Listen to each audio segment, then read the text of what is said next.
Hiya, BookTube. Bill Ruttenberg here with the Ruttenberg Library. Come to you today with a Father's Day book haul.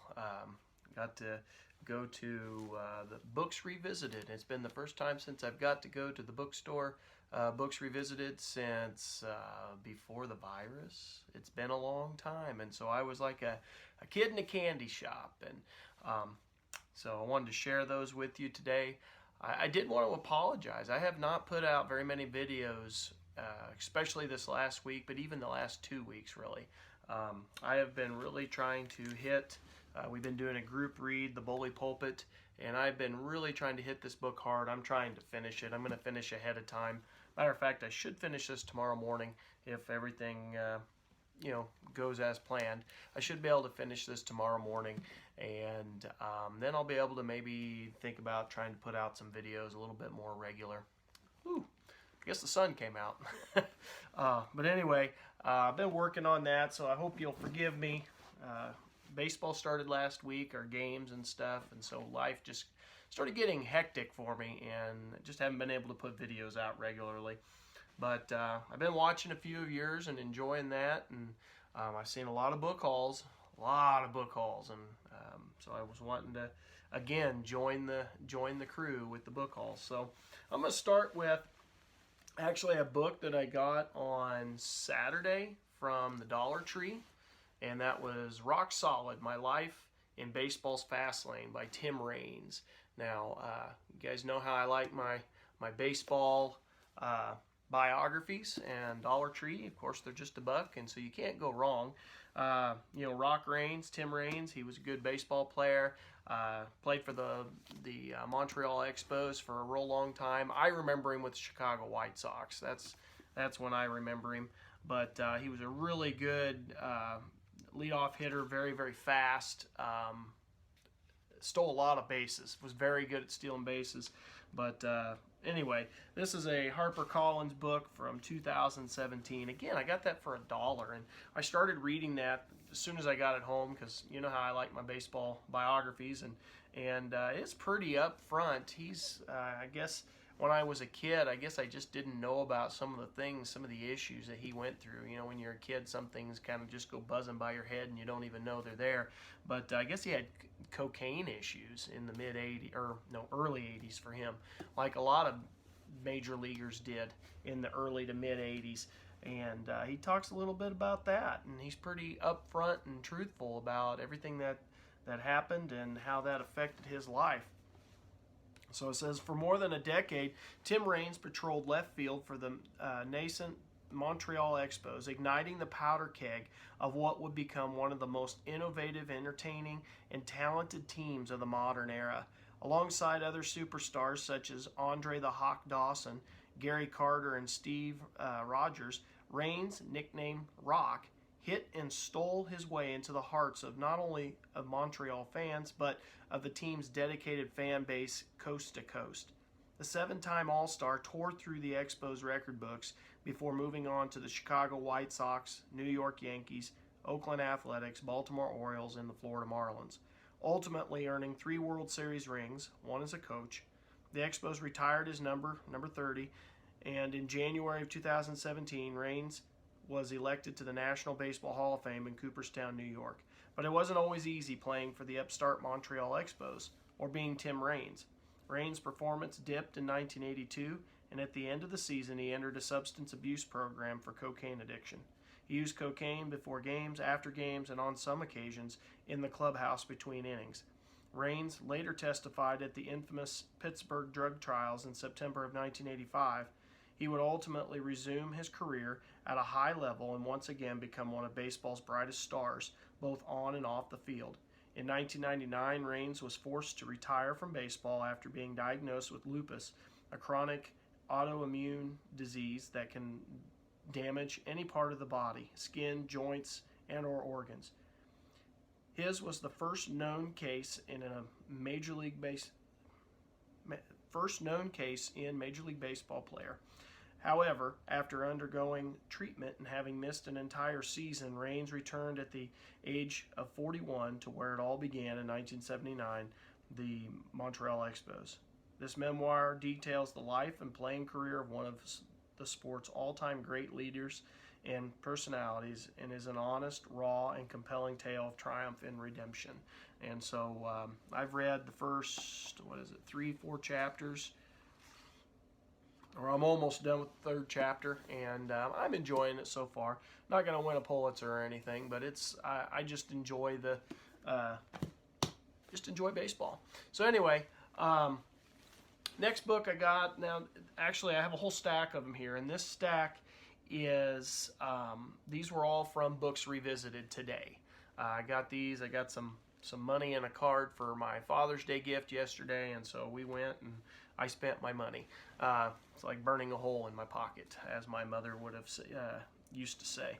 So this is The Urban South and the Coming of the Civil War by Frank Towers. Okay, and you guys know how I like my Civil War stuff, and so I got some books to add to that collection, but I've also got some other stuff. This isn't all Civil War. This is from the University of Virginia Press out of Charlottesville, and it is a 2004 book. And this one says, the role the rural South and its plantation system played in the secession of the Confederate States is well established. But historian Frank Towers contends that we should look just as closely at the South's urban centers. An exemplary feat of research. The Urban South and the Coming of the Civil War sheds lights on the dynamics of secession by concentrating on pivotal socio-political shifts in the South's three largest cities, Baltimore, New Orleans, and St. Louis. Despite having a culture and an economy rooted in agriculture, between 1840 and 1860, the South actually experienced greater growth in its cities than in its rural sectors. Attracted to the cities by jobs in commerce and industry, propertyless white workingmen developed a slave state variant of the free labor politics that Abraham Lincoln's Republican Party used to gain prominence in the North. Lacking the sort of national organization that could contribute to the cause through patronage and legislation, parties such as Baltimore's Know-Nothings relied instead on a combination of nativism, labor-supported machine politics, and electoral coercion. By the late 1850s, the Democratic Party dominated the state legislatures of Louisiana, Missouri, and Maryland, and yet it had lost all of those states' largest cities. Towers shows how the ascendance of urban opposition parties hastened the collapse of the Jacksonian party system. Although they were pro-slavery, urban voters favored workers' rights and stronger municipal government, both of which threatened planter dominance, particularly in light of prospective urban alliances with Washington. Fearing the horrors of mob rule and slim chances of slavery's survival in an atmosphere of working-class politics, rural planters largely abandoned the traditional Whig-Democrat competition and banded together in a more staunchly secessionist position. The urban South in the coming of the Civil War makes clear that this shift played a critical role in placing the South on an unalterable path toward war. Okay, and this book is like pretty much brand new condition. I don't know if you can tell on camera, but it is pretty much brand new. So that was a really good find, I think. And I guess I should mention the guy at the bookstore had said that they had a large donation of one collector donated a large group of Civil War books, and so several of the Civil War books came from one collection, and I was pretty excited about that. But as I said, not all of these are Civil War. I'm going to show you a few here that are not Civil War. So this is The People's Pension, The Struggle to Defend Social Security Since Reagan by Eric Lorson. Now this book was on a rack of books, and it was buy one get one, and they were all $1 for paperbacks, $2 for hardbacks. And so essentially I got 2 paperbacks off of that, and so essentially this was a 50-cent book. I thought that was a really good deal. It's not usually something I read about. It doesn't always entertain me reading about this type of stuff, but with the Social Security and stuff, but I thought for 50 cents you can't go wrong, and that's a monster of a book. So, and the back side of this, well, hang on a minute. This is a 2012 book, and it is from the AK Press. That's some small print, out of Oakland, California. So this one is Social Security. Not for nothing do politicians call it the third rail of American politics. Touch it and you die. Yet a powerful, well-funded movement to phase out Social Security or even privatize it has been gathering strength since the election of Ronald Reagan. Each time it's come close to succeeding, it's been beaten back by a coalition of labor, grassroots organizers, and the elderly, only to come back stronger and more determined than ever. Meanwhile, Social Security has only become more vital to retirees and their families facing the reduction or elimination of other government benefits. The People's Pension is both groundbreaking history and an eye-opening guide for anyone concerned about one of the biggest issues of our time. With 95% of Americans participating in the program either as beneficiaries or through their payroll tax contributions, Social Security is quite literally the glue that binds Americans together as a community.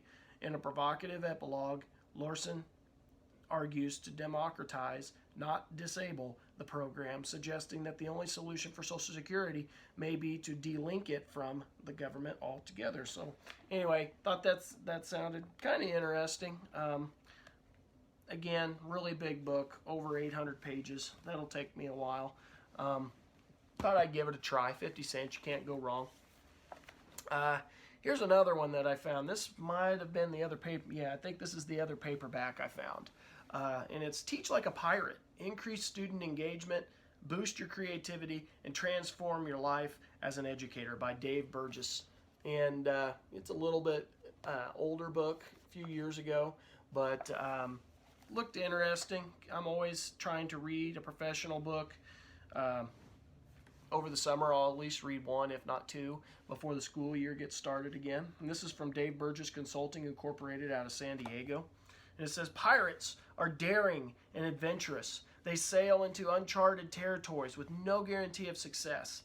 They reject the status quo and refuse to conform to any society that stifles creativity and independence.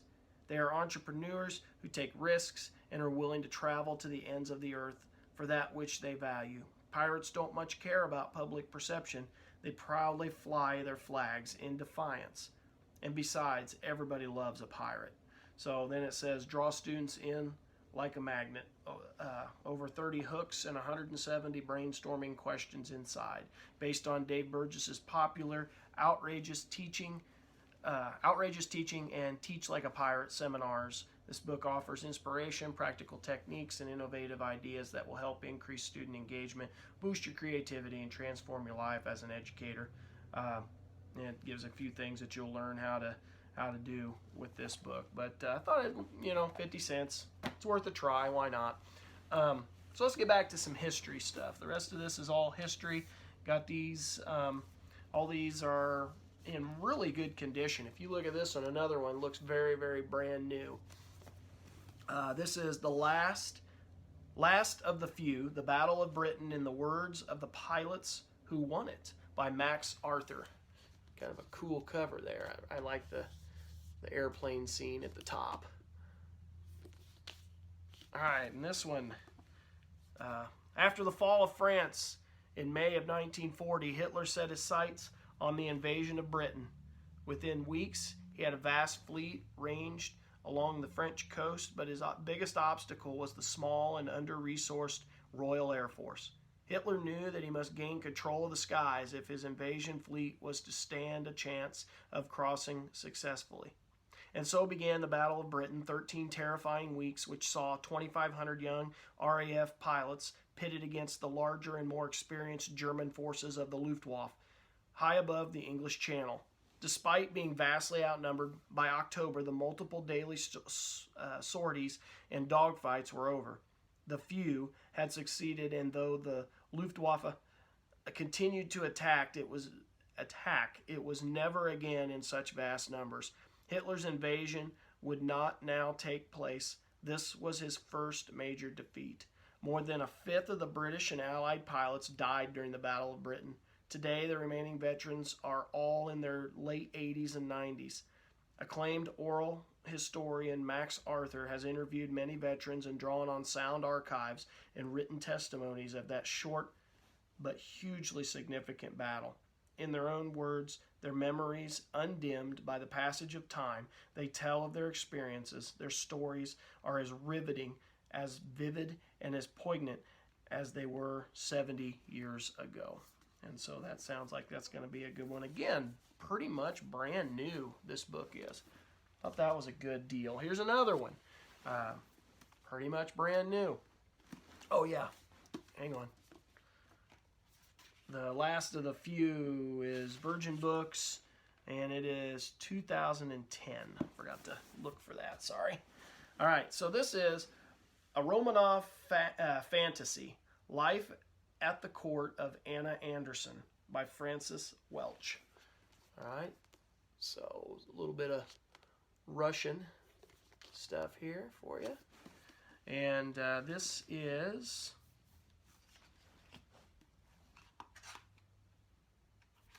a W.W. Norton and Company out of New York, and it is a 2007 book. And I thought this sounded really interesting. So an extraordinary story of tenacity and intrigue and the deep human urge to salvage hope from tragedy. On July 17th of 1918, in the basement of the House of Special Purpose, a Bolshevik guard lined up Tsar Nicholas II, his wife, 4 daughters, and son for a picture. He claimed he had been asked for proof that none of them had escaped. Minutes later, an execution squad crowded into the cellar and fired a hail of bullets at the family. 2 years later, a hysterical young woman was dragged out of Berlin's Landwehr Canal. The woman claimed to be the Tsar's youngest daughter, Anastasia. Did the 17-year-old Anastasia survive the massacre of the Russian imperial family? The possibility that she might have escaped the killings has proved to be one of the most intriguing mysteries of the 20th century, and it has provided a rich spawning ground for claimants. By far the best known of these was Anna Anderson, the mysterious young woman found in the canal in 1920. Anna attracted a bizarre coterie of supporters, including Gleb Botkin, the son of the Tsar's doctor, and a childhood friend of the Grand Duchess, and relatives of the royal family who risked life and limb, and often all of their savings, in a desperate attempt to prove that Anastasia had, after all, survived. But who was Anna Anderson, and just how did she manage to convince so many people that she was the real Anastasia? Francis Welch's A Romanov Fantasy is a tragicomedy in the best Russian tradition, a compelling, eerie, frequently hilarious study of discipleship, snobbery, and life after death. So I just thought that it sounded neat. Had kind of a neat cover to it too. So I'm going to give that a try. Here's a book that I was really happy to get. It was set in most of the books there at Books Revisited, $1 for paperbacks, $2 for hardbacks. But every once in a while, they've got some of the books put aside that are marked a little bit higher. So like this one was up on the top of the bookshelf in a book holder, and it was marked at 3. I mean, not going to break the bank by any means. But this is the Queen of Scots, The True Life of Mary Stuart by John Guy. And this book, I believe this is the one that they made into a movie. And they had at like Target and Walmart, they had a newer cover of this. I think it's the same one. And I had wanted to get this book. And if it's not the exact same book, I wanted to get that one. So hopefully this is what I think it is. But anyway, biography on Mary, Queen of Scots. I find her to be a fascinating character in history. This is from Mariner Books out of Boston in New York, and it is this particular one is a 2005 book. All right, and it says, in the first full-scale biography of Mary Stuart in more than 30 years, John Guy creates an intimate and absorbing portrait of one of history's greatest women, depicting her world and her place in the sweep of history with stunning immediacy, bringing together all surviving documents and uncovering a trove of new sources for the first time. Guy dispels the popular image of Mary, Queen of Scots as a romantic leading lady, achieving her ends through feminine wiles, and establishes her as the intellectual and political equal of Elizabeth I. Through Guy's pioneering research and superbly readable prose, we come to see Mary as a skillful diplomat, maneuvering ingeniously among a dizzying array of factions that sought to control or dethrone her. Queen of Scots is an enthralling, myth-shattering look at a complex woman and ruler in her time. So I started reading, if this is the same one that I think it is, I started reading this in the middle of Target while my wife was shopping, and I got a few pages in anyway, and I really enjoyed it, and so I was hoping to find it. And again, I don't know if this is the exact same book that I was reading, or if it's just a same author, different book about Mary, Queen of Scots. I'll have to check that out, but look forward to reading that. Here is the Battle of the the Battle of the Wilderness, May 5th through the 6th, 1864, by Gordon C. Is it Rhea? I think this has been talked about on BookTube before. This might be the one Peg talked about, but I saw this hardback. I was pretty excited. It's in really good shape. It is Louisiana State University Press out of Baton Rouge, and it's a 1994 book. And fought in a tangled forest, fringing the south bank of the Rapidan River, the Battle of the Wilderness marked the initial engagement in the climatic months of the Civil War in Virginia, and the first encounter between Ulysses S. Grant and Robert E. Lee. Gordon C. Rhea, in his exhaustive study, The Battle of the Wilderness, provides the consummate recounting of that conflict of May 5th and 6th, 1864, which ended with high casualties on both sides, but no clear victor.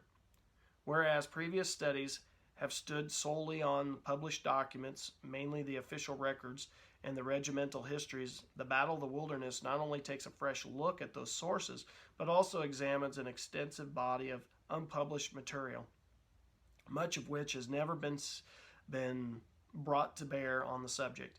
These diaries, memoirs, letters, and reports shed new light on several aspects of the campaign, compelling Rhea to offer a critical new perspective on the overall development of the battle. For example, it has long been thought that Lee, through his superior skill as a general, lured Grant into the wilderness. But as Rhea makes clear, although Lee indeed hoped that Grant would become ensnarled in the wilderness, he failed to take the steps necessary to delay Grant's progress and even left his own army in a position of peril. It was only because of the miscalculations of the Federal High Command that Grant stopped in the wilderness rather than continuing on to a location more favorable to the Union forces. Throughout the Battle of the Wilderness, Rhea gives close attention to the hierarchy of each army. On the Confederate side, he scrutinizes the evolving relationship between Lee and his corps commanders. On the Federal side, he reviews the several tiers of command, including the tense alliance between Grant and George G. Meade, head of the Union Army of the Potomac. Rhea presents a balanced analysis of events and people, command structures and strategies, while gracefully infusing excitement, immediacy into the subject for which he obviously feels great enthusiasm. Both the general reader and the specialist will find this important contribution to Civil War scholarship rewarding. And so, again, I got that in hardback. I was pretty excited about that. It's going to be a good study. Here is another hardback, The Unerring Fire, The Massacre at Fort Pillow by Richard L. Fuchs. And this is, let's see, Stackpole Books, and it is a 2002 book, and it's a fairly slim volume. It's only 190 pages. So this is what really happened at Fort Pillow on April 12th, 1864. The Union called it a massacre. The Confederacy called it a necessity. The Tennessee spring came early that year, awakening regional plants as warmer air and moist soil nurtured new life. Across the landscape could be seen the faint hint of green as sweet gum, hickory, oak, cottonwood, sweet william, and wild dogwood added their hues. This serene backdrop is hardly the place where one would imagine such a one-sided military atrocity to take place. Although at first glance the numbers are hardly noteworthy, the casualty ratio speaks volumes on the event. Eyewitness accounts relate vivid recollections of the numerous and specific nature of the injuries suffered by the survivors. Controversy and scandal surround the Southern general, Nathan Bedford Forrest. Why did it seem that he passively watched his men attack and mutilate more than 100 apparently unarmed soldiers? Perhaps the biggest controversy involved racial prejudice. Was there a reason that Fort Pillow was singled out for Confederate vengeance, with the knowledge that the majority of the men were African American? Of the dead, 66% were black. And Unerring Fire answers these questions and more in a critical examination of what remains one of the most controversial episodes of the Civil War. I was pretty excited about this because recently in another book haul I did, I got a big old biography on Nathan Bedford Forrest. And of course, this is one of the major things that we remember him for. And I was interested to read about it. So there we go. And the last book of this book haul is Blood and Thunder, the epic story of Kit Carson and the conquest of the American West by Hampton Sides. So this was a brand new book. So again, I got a theme here going with brand new books.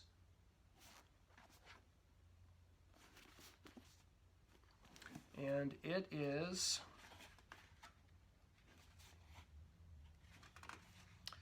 Anchor Books out of New York.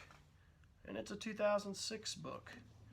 And the back of this one, in the summer of 1846, the Army of the West marched through Santa Fe en route to invade and occupy the western territories claimed by Mexico, fueled by the new ideology of manifest destiny.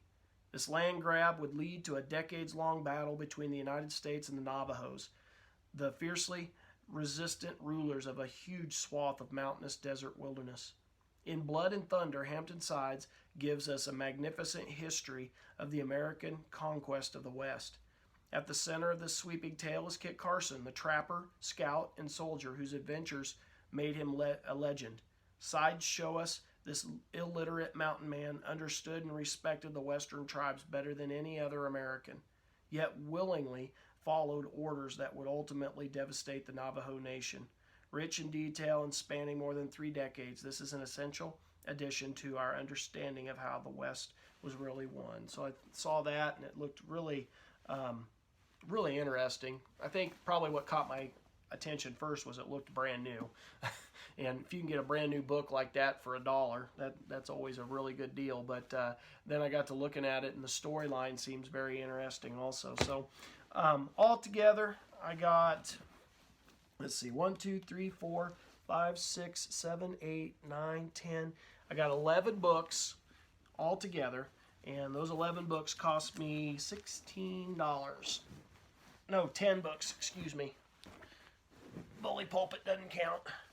So, Steve Donahue, copy off you for a minute. I'm not very good at this, but there you go. Spent 16 bucks on those, so tell me what you think, BookTube. Did I do all right? I think I did. If you've read any of these, go ahead and let me know what you think in the comments. If you have any questions or anything else, just feel free to comment. And happy Father's Day to all you fathers out there. I hope you had a great day yesterday. And just keep on reading. Have fun. Enjoy that reading. And until next time, BookTube, have a great day.